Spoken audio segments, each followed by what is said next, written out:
Today our topic is the problem of evil. Can it ever be solved?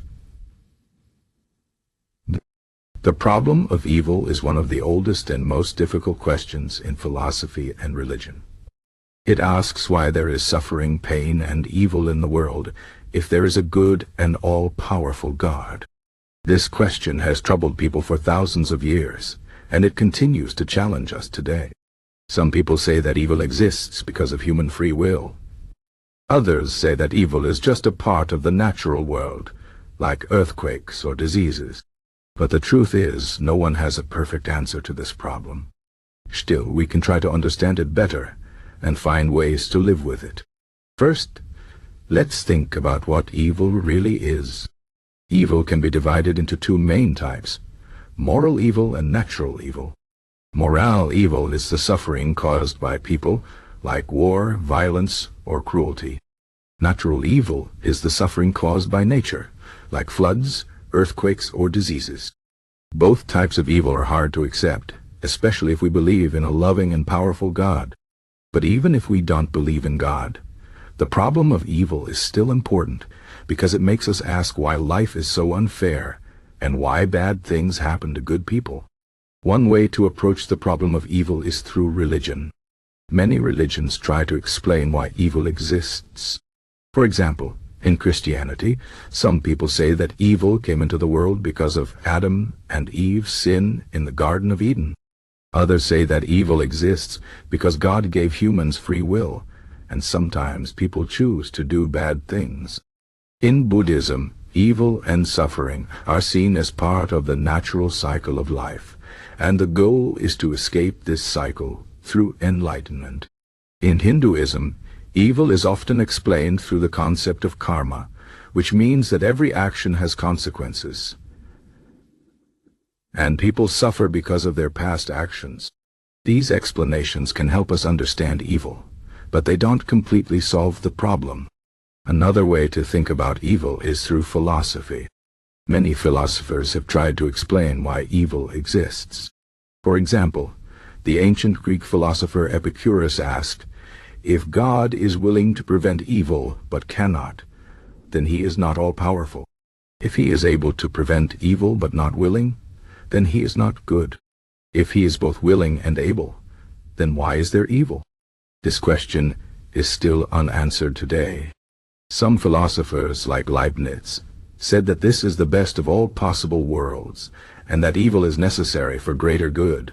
Others, like Schopenhauer, said that life is full of suffering, and that the best we can do is try to avoid pain. These ideas can help us think about evil, but they don't give us a clear solution.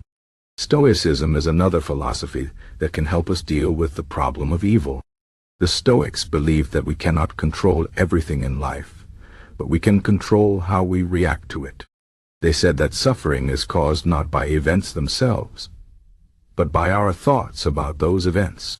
For example, if someone insults us, we can choose to be upset, or we can choose to ignore it. The Stoics believe that by accepting what we cannot change and focusing on what we can control, we can find peace and happiness. This idea is useful because it helps us deal with suffering without needing to explain why it exists. Another important idea is that evil can sometimes lead to good. For example, suffering can make us stronger, more compassionate, or more grateful for what we have. Many people who have gone through difficult experiences say that they learned important lessons from them. This doesn't mean that suffering is good, but it shows that even in the worst situations we can find something positive. This idea is often called the silver lining, or the greater good argument.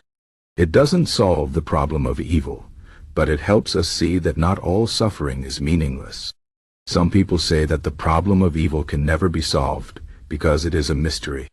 They say that humans are limited and cannot fully understand God or the universe. This doesn't mean that we should stop asking questions, but it means that we should accept that some things are beyond our understanding. This idea can be frustrating, but it can also be comforting because it reminds us that we are not alone in our struggles. Many people throughout history have faced the same questions, and many have found ways to live with them. So, Can the problem of evil ever be solved? Probably not completely. But that doesn't mean we should give up. We can still try to understand evil, reduce suffering, and find meaning in our lives.